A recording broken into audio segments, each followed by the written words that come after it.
Makasaysayan ang pagsilang sa mga sanggol na nagtala ng populasyon ng Pilipinas sa 1 milyon kahapon.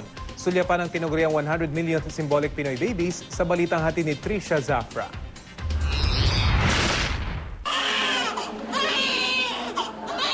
Siya si Baby Chonalyn, isa sa mga tinaguriang 100 millionth symbolic Pinoy babies. Isinilang siya kahapon sa ganap na 12:35 a.m. Masaya siyempre.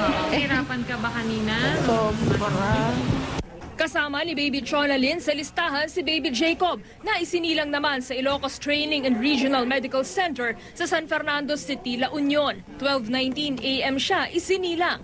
Nagpray namin na mag-asawa na lalabas siya sa oras ng mga 12. Sinagot naman ng Panginoon. Bago si Baby Jacob, isinilang sa Bataan General Hospital sa Balangas City sa ganap na 12:06 a.m. si Baby July. Di niya tunay na pangalan. 17 gulang pa lamang ang kanyang ina. Sa Visayas naman, kabilang sa 100 millionth Pinoy baby si Baby Rian na isinilang sa ganap na 12:35 a.m. kahapon sa Eastern Visayas Medical Center. Habang sa Mindanao, kasama sa 100 millionth Pinoy baby si Baby Omboy. Isinilang siya sa Zamboanga City Medical Center sa ganap na 1:35 a.m.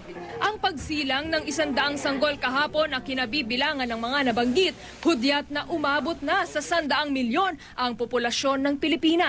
Ayon sa Commission on Population, babantayan nila ang paglaki ng mga sanggol.